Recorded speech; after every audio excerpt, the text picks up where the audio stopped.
자, 여러분. 만약 여러분 동네에 축구장만한 불덩이가 하늘에서 떨어진다면 어떨까요? 상상도 하기 싫죠? 그런데 1945년 8월 일본 군부는 그 불덩이를 맞고도 이런 말을 합니다. 에이, 저거 신형 소위탄인가 보네. 딱 한 발뿐일 거야.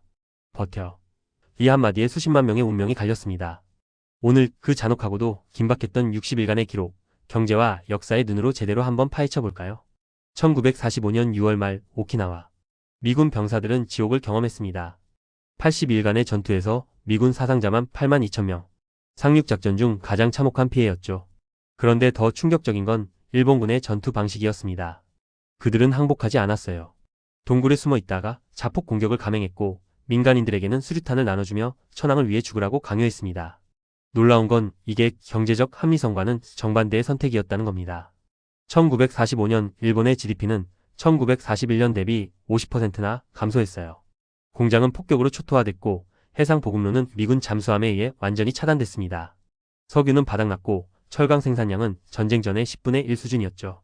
그럼에도 일본 군부는 1억 총옥세를 외쳤습니다. 전 국민이 죽창을 들고 미군과 싸우겠다는 거죠. 이건 마치 부도 직전에 회사가 직원들 퇴직금까지 끌어다가 마지막 도박판에 올인하는 꼴이었습니다. 경영진은 우리 정신력으로 이긴다 라고 외치지만 장부엔 이미 파산이 적혀있는 상태였던 거예요. 오키나와에서 일본군은 11만 명이 전사했습니다. 하지만 더 끔찍한 건 민간인 피해였어요. 최소 9만 4천 명의 오키나와 주민이 사망했는데 이 중 상당수는 일본군에 의한 강제 집단 자결이었습니다. 군부는 민간인들에게 미군에게 잡히면 여자는 강간당하고 남자는 고문당한다며 공포를 심었죠. 그리고 절벽에서 뛰어내리거나 동굴에서 수류탄으로 자폭하도록 강요했습니다. 미군 입장에서 오키나와는 충격이었어요. 트루먼 대통령과 참모들은 계산기를 두드렸습니다. 일본 본토 상륙하면 우리 병사 몇 명이 죽을까? 보수적으로 잡아도 50만 명, 최악의 경우 100만 명의 미군 사상자가 예상됐습니다. 여기서 핵심은 이겁니다. 일본 군부는 승리가 아니라 명예로운 패배를 원했어요. 그들에게 중요한 건 천황제를 유지하고 자신들의 권력과 체면을 지키는 거였습니다. 국민의 생명, 그건 거룩한 희생이라는 이름으로 소모될 뿐이었죠. 바로 이 지점에서 역사의 분기점이 만들어집니다. 미국은 선택의 기로에 섰어요. 그런데 미국은 이미 손에 절대 무기를 쥐고 있었습니다. 과연 그들은 어떤 결정을 내렸을까요? 1945년 7월 중순 뉴멕시코 사막. 트리니티 실험이라 불린 인류 최초의 핵실험이 성공했습니다. 버섯구름이 하늘을 뚫고 솟아오르는 걸 본 로버트 오펜하이머 박사는 힌두교 경전 바가바드 기타의 한 구절을 떠올렸죠. 나는 이제 죽음이요 세계의 파괴자가 되었다. 그로부터 며칠 후 독일 포츠담에서 트루먼 대통령은 스탈린, 처칠과 만났습니다. 회담 중간에 트루먼은 급비 전보를 받았어요. 아기가 태어났다. 원자폭탄 실험 성공을 알리는 암호였죠. 트루먼의 손에는 이제 세 가지 선택지가 놓여 있었습니다. 첫 번째, 상륙작전 다운폴 작전. 미군은 이미 치밀한 계획을 세워뒀어요. 1945년 11월 규슈 남부 상륙, 1946년 3월 도쿄 평야 상륙. 동원 병력만 600만 명. 그런데 문제는 예상 피해 규모였습니다. 미군 사상자 최소 50만 명, 경제적으로 계산하면 순수 금전적 손실만 현재 가치로 약 5천억 달러가 넘었죠. 두 번째, 해상 봉쇄와 공중 폭격 지속. 사실 1945년 여름 일본은 이미 죽어가고 있었습니다. 미 해군의 잠수함과 기뢰 부설로 일본의 해상 무역은 95% 이상 차단됐어요. 3월 10일 도쿄 대공습에서는 단 하루 만에 10만 명이 불에 타 죽었습니다. 그런데 여기에도 문제가 있었습니다. 시간이요. 하루 전쟁 비용만 약 2억 5천만 달러. 게다가 전쟁이 길어지면 소련이 일본 전쟁에 개입할 가능성이 커졌죠.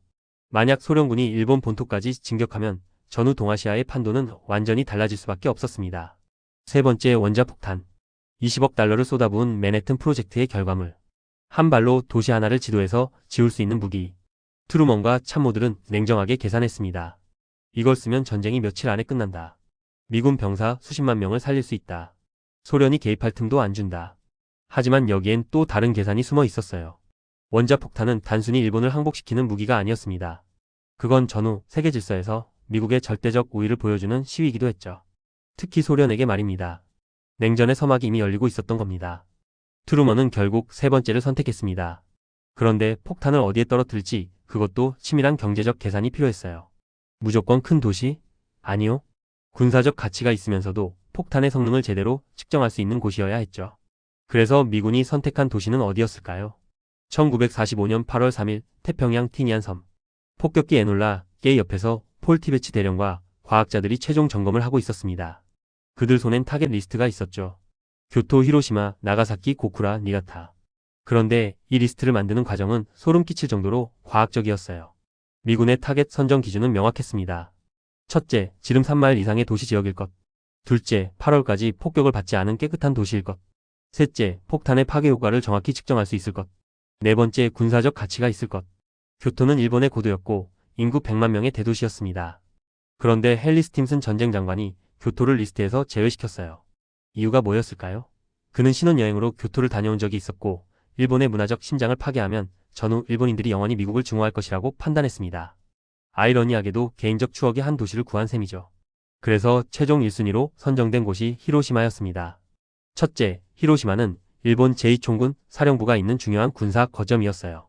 병력 4만 명이 주둔하고 있었고 군수 공장들도 많았죠. 둘째, 인구 35만 명 규모로 충분히 컸습니다.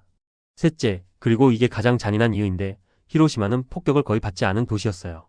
미군은 1945년 봄부터 의도적으로 히로시마를 폭격 대상에서 제외했습니다. 도쿄, 오사카, 나고야 등 다른 대도시들은 이미 소위탄 폭격으로 초토화됐지만 히로시마는 멀쩡했죠. 왜? 원자 폭탄의 파괴력을 정확히 측정하기 위해서였습니다. 다른 폭탄 피해와 섞이면 데이터가 오염되니까요. 더 소름 끼치는 건 폭탄 투하 고도와 위치까지 치밀하게 계산했다는 겁니다. 과학자들은 시뮬레이션을 돌렸어요. 600m 상공에서 터뜨리면 폭발 에너지가 지상에 최대로 전달된다. 목표 지점은 아이오이 다리. T자 모양이라 폭격수가 조준하기 쉽고 도시 중심부에 있어서 피해 범위를 극대화할 수 있다. 경제적 계산도 있었습니다. 통상 폭격으로 히로시마급 도시를 파괴하려면 B-29 500대가 몇 주간 추격해야 했어요. 조종사, 손실, 연료비, 폭탄 비용까지 합치면 원자 폭탄 한 발이 경제적이었던 겁니다. 그리고 8월 3일 폭격기 승무원들에게 최종 브리핑이 내려졌습니다. 목표는 히로시마. 8월 6일 오전. 날씨가 좋아야 한다. 왜 날씨가 중요했을까요? 폭탄의 효과를 촬영하고 기록해야 했으니까요. 이건 과학 실험이었던 겁니다. 살아있는 도시를 실험실로 쓴 거죠. 과연 그 순간 히로시마에선 무슨 일이 벌어졌을까요? 1945년 8월 6일 오전 8시 15분. 히로시마는 평범한 월요일 아침이었습니다. 직장인들은 출근길이었고 학생들은 학교로 향했죠. 공습 경보는 1시간 전에 해제됐어요. B-29 한 대가 날아왔지만 정찰기인 줄 알고 신경 쓰지 않았습니다. 바로 그 순간 에놀라 게이 폭격기에서 4.5톤짜리 폭탄 하나가 떨어졌습니다. 이름은 리틀보이. 43초 동안 낙하했고 상공 600m에서 폭발했습니다. 폭발 순간 중심 온도는 섭씨 100만 도에 달했습니다. 태양 표면 온도의 약 200배였죠. 반경 500m 이내의 모든 것은 말 그대로 증발했어요. 사람들은 그림자만 남긴 채 사라졌습니다. 지금도 히로시마 평화기념관에 가면 볼 수 있어요. 계단에 앉아있던 사람의 그림자가 돌에 찍혀 있는 걸. 폭발 0.2초 후 엄청난 열선이 사방으로 퍼졌습니다. 반경 2km 이내의 사람들은 3도 화상을 입었어요. 피부가 녹아내렸고 안구가 터졌습니다. 생존자들의 증언에 따르면 하늘에 두 번째 태양이 떴다고 했죠. 폭발 1초 후 충격파가 도시를 휩쓸었습니다. 초속 980m, 음속의 3배에 가까운 속도였어요. 반경 1.6km 이내의 모든 건물이 붕괴됐습니다. 목조 건물은 부스러기가 됐고 철근 콘크리트 건물도 내부가 박살났죠. 그리고 버섯구름이 올라갔습니다. 높이 18km. 폭발 15분 후부터 검은 비가 내렸어요. 방사능에 오염된 빗물이었죠. 사람들은 목이 말라 그 비를 마셨습니다. 그들은 몰랐어요. 그 빗물 한 방울 한 방울이 죽음을 부르는 독약이라는 걸. 즉사자는 약 7만 명. 하지만 진짜 지옥은 그 후였습니다. 화상을 입은 사람들이 물을 찾아 강으로 몰려들었어요. 피부가 벗겨져 흐물흐물한 상태로 물을 외치며 기어갔죠. 강물은 시체로 가득 찼습니다. 방사능의 공포는 시간차로 찾아왔습니다. 폭발 당시 멀쩡했던 사람들이 며칠 후 갑자기 쓰러지기 시작했어요. 머리카락이 빠지고 잇몸에서 피가 나고 온몸에 자주색 반점이 생겼습니다. 급성 방사선 증후군이었죠. 경제적으로 계산하면 히로시마는 하루 만에 완전히 소멸됐습니다. 도시 면적의 92%가 파괴됐고 7만 8천 채의 건물이 사라졌죠. 35만 명이 살던 도시에서 연말까지 14만 명이 죽었습니다. 인구의 40%가 사라진 거예요. 그런데 더 충격적인 건 일본 군부의 반응이었습니다. 신형 소위탄으로 추정됨. 제조 비용이 엄청나게 비쌀 것이므로 미국도 많이 갖고 있지 않을 것. 한두 발 정도만 더 있을 듯. 버티면 이긴다. 믿기 힘들죠? 도시 하나가 통째로 날아갔는데 버티면 이긴다라니. 하지만 미국은 이미 두 번째 폭탄을 준비하고 있었습니다. 과연 일본 군부는 두 번째 충격 앞에서도 여전히 버텼을까요? 1945년 8월 9일 오전 11시 2분. 나가사키 상공에서 두 번째 원자폭탄 펜맨이 폭발했습니다. 그런데 나가사키는 원래 그날의 타겟이 아니었어요. 1순위 목표는 고쿠라였습니다. 펜맨을 실은 B-29 폭격기는 고쿠라 상공을 3번이나 선회했죠. 하지만 연기와 구름 때문에 목표 지점이 보이지 않았어요. 연료가 떨어지고 있었습니다. 보수인 소령은 결단을 내렸죠. 나가사키로 간다. 나가사키는 2순위 목표였어요. 일본 최대 조선소가 있고 미쓰비시 중공업 공장들이 밀집한 군수 도시였죠. 하지만 나가사키 상공도 구름이 많았습니다. 그런데 폭격수가 구름 사이로 순간적으로 목표물을 봤습니다. 채 3초도 안 되는 순간이었죠. 투하. 펜맨이 떨어졌어요. 목표 지점에서 약 3km나 벗어난 우라카미 지역 상공 503m에서 폭발했습니다. 펜맨은 리틀보이보다 강력했어요. TNT 21킬로톤 위력, 리틀보이의 1.5배였죠. 하지만 지형 때문에 피해는 상대적으로 적었습니다. 나가사키는 산으로 둘러싸인 분지 지형이었고 폭발 지점이 목표에서 빗나가면서 시내 중심부는 산이 막아줬어요. 그래도 즉사자는 약 39,000명, 연말까지 사망자는 7만 명에 달했습니다. 아이러니한 건 나가사키에 우라카미 천주교회가 있었다는 겁니다. 동아시아 최대 규모의 천주교회였죠. 폭발 지점에서 불과 500m 떨어진 곳이었어요. 미사를 드리던 신자들과 신부들이 순식간에 증발했습니다. 기독교 국가인 미국이 떨어뜨린 폭탄이 기독교 신자들을 죽인 거죠. 미국의 의도는 명확했습니다. 우리 창고에 이거 꽉 찼어. 단 3일 만에 두 번째 폭탄을 떨어뜨린 건 일본 군부에게 확실한 메시지를 주기 위해서였어요. 실제로 미국은 8월 말까지 세 번째, 네 번째 폭탄을 준비하고 있었습니다. 그런데 8월 9일에는 또 다른 중요한 사건이 있었습니다. 바로 소련의 대일선전포고였죠. 새벽 0시를 기해 150만 소련군이 만주와 한반도 북부로 쏟아져 들어왔어요. 관동군 70만은 이미 전력이 바닥난 상태였고 소련군의 T-34 전차 앞에서 속수무책으로 무너졌습니다. 일본 군부에게 이 두 가지 소식은 충격이었습니다. 원자폭탄 2발과 소련의 참전. 그들이 마지막으로 기대하던 게 소련의 중재를 통한 명예로운 강화였거든요. 소련이 적이 되면서 그 희망도 사라진 겁니다. 경제적으로 계산하면 8월 9일은 일본의 완전한 파산 선고일이었어요. 본토는 원자폭탄으로 파괴되고 대륙의 자원 공급원은 소련에게 넘어가고 해상 봉쇄로 물자 수입은 제로. 더 이상 전쟁을 계속할 물리적 기반 자체가 사라진 겁니다. 그럼 당연히 항복해야겠죠? 그런데 놀랍게도 일본 최고 지도회의는 또 싸웠습니다. 8월 9일 밤 긴급회의가 소집됐어요. 표결 결과는 3대3 동점이었습니다. 도시 두 개가 날아가고 소련까지 쳐들어왔는데 여전히 항복하지 말자는 사람들이 절반이나 됐던 거예요. 그들이 끝까지 고집을 부린 진짜 이유는 뭐였을까요? 1945년 8월 9일 밤 11시 50분 도쿄 황궁 지하 방공호에서 역사상 가장 기이한 회의가 열렸습니다. 최고 전쟁 지도회의 6명은 이미 10시간째 논쟁 중이었어요. 외무 대신 도고 시게노리가 소리쳤죠. 나가사키까지 당했습니다. 소련도 쳐들어왔어요. 더 이상 뭘 버팁니까? 육군 대신 아나미 고레치카가 반박했습니다. 본토 결전을 준비했습니다. 우리에게 240만 군대가 있고 전 국민이 죽창을 들 준비가 됐습니다. 조금만 더 버티면 미국이 협상 테이블에 나올 겁니다. 현실을 보면 아나미의 주장은 완전한 망상이었어요. 1945년 8월 일본의 상황을 냉정하게 분석해 볼까요? 석유 비축량 거의 제로. 철강 생산 전쟁 전의 10%. 식량 상황 국민 1인당 하루 1,500칼로리. 공습으로 파괴된 도시 67개. 산업 생산 능력 30% 수준. 군사적으로도 마찬가지였습니다. 일본군은 겉으론 240만이었지만 대부분 훈련도 제대로 못 받은 신병이었고 무기도 부족했어요. 전투기는 있어도 연료가 없어서 못 뛰었죠. 오키나와에서 본 옥새를 전국적으로 버린다. 그건 학살 그 자체였습니다. 그럼 왜 군부는 끝까지 버텼을까요? 표면적 이유는 국채오지, 즉 천황제를 지킨다는 거였어요. 연합국의 포츠담 선언은 무조건 항복을 요구했는데 군부는 천황의 지위 보장을 조건으로 내걸고 싶었습니다. 하지만 진짜 이유는 따로 있었습니다. 군부 수뇌부는 자신들의 권력과 지위, 그리고 전쟁 범죄 책임을 두려워했던 거죠. 만약 항복하면 그들은 전범으로 재판받을 게 뻔했어요. 난징 대학살, 731 부대의 생체 실험, 위안부 강제 동원, 포로 학대. 셀 수 없는 전쟁 범죄의 증거들이 있었으니까요. 더 기가 막힌 건 그들이 내건 항복 조건 4가지였습니다. 천황제 유지, 자체적 무장 해제, 전범 재판 일본 자체 진행, 조선 대만 만주 등 점령지 유지. 이건 뭐냐면요. 전쟁에서 졌는데 우린 계속 권력 쥐고 살 거야. 식민지도 못 뺏어가라고 우기는 거였어요. 8월 10일 새벽 2시. 회의는 여전히 교착 상태였습니다. 3대3. 스즈키 총리는 사상 유례 없는 결단을 내렸어요. 천황 폐하의 성단을 구합니다.